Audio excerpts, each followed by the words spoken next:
ఎందుకు వచ్చామని అడిగే అధికారం వాళ్ళకి లేదు. పోయినప్పుడు నేనేమన్నా చేసి నేను ప్రోత్సహించి నేను వాళ్ళని ప్రొవోకేట్ చేస్తే తప్పకుండా నా మీద నేను వార్నింగ్ ఇచ్చి వచ్చాను బస్తీ వాళ్ళకి. మీరు పొరపాటున కూడా చేయి పెట్టొద్దు, వాళ్ళకి అధికారం లేదు, మనం చెప్తాము, ఎక్కడ చెప్పాలో అక్కడ చెప్తామని చెప్పాను. రైట్ ఫోరంలో చెప్తానని చెప్పాను. ఆపిచ్చి నేనే వచ్చాను. ఇన్స్పెక్టర్ కూడా విట్నెస్ రికార్డు కూడా చేశారు వాళ్ళు కూడా. అవన్నీ తెలుసుకోకుండా సోమోటో కింద కేసు పెట్టారు. కాబట్టి ఇది వ్యక్తిగతంగా పోతున్నది ఇష్యూ. కాబట్టి వ్యక్తిగతంగా ఎంత తీసుకున్నా పర్లేదు. ఇలాంటి ఆఫీసర్ చాలా చూశాను నేను. ఇంకా దీని ఎన్ని కాన్సిక్వెన్సెస్ ఏదున్నా ఎదురిచ్చేవాడిని నేను. గుండె ధైర్యంతో ఎమ్మెల్యే వచ్చినని ఎల్లయ్యగాడు మల్లయ్యగాడు గెలిపిస్తే రాలేదు.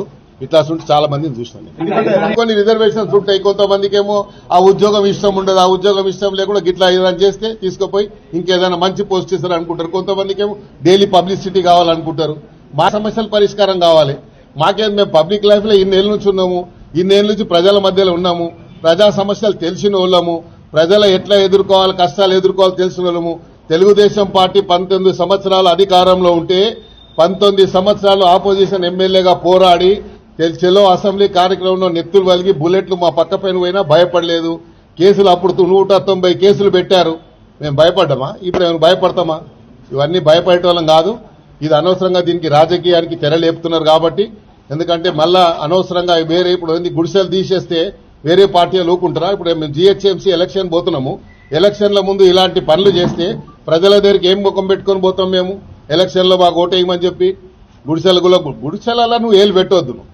నువ్వు నాలా మీద ఉంటే తీసేయి. ముఖ్యమంత్రి గారు నీకు అధికారం ఇచ్చాడు. ఎవరైనా ప్రభుత్వ స్థలం మీద కబ్జా ఉంటే నీకు కంప్లైంట్ వస్తే తీసేయి, నీకు అధికారం ఇచ్చాడు.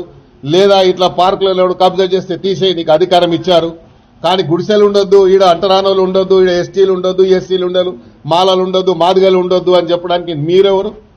కాబట్టి ఇది ఎస్టీల బస్తీ, ఎస్టీల గురించి కేటాయించిన బస్తీ. వాళ్ళకు ప్రభుత్వ పరంగా గజెట్ ఇచ్చి వాళ్లకు ఇయర్ మార్క్ చేసి ఫౌండేషన్ వేసి కాలమ్స్ లేసాయాడ.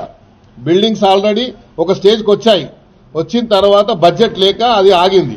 బడ్జెట్ లేక ఆగింది కాబట్టి బడ్జెట్ వస్తుంది. రేపు ముఖ్యమంత్రి గారు వచ్చిన తర్వాత బడ్జెట్ ఇచ్చి వాళ్ళకి దారి లేకుండా చేస్తున్నారు. మా ఆవేదన ఏంది, వాళ్ళకి దారి లేకుండా చేస్తున్నారు. పార్కు ఒకటి తీసుకోవాలి, వద్దంటలేండి. నేనే కట్టిస్తా అని చెప్పిన, నా బడ్జెట్ ఇస్తా అని చెప్పాను. ప్రైవేట్ వాళ్ళతో ఎందుకు కట్టిస్తున్నారు? ప్రైవేట్ వాళ్ళు వాళ్ళ సొంత ఆస్తి లేక కూర్చొని కట్టిస్తున్నారు. వాళ్ళని ఏమో ప్రోత్సహిస్తున్నారు.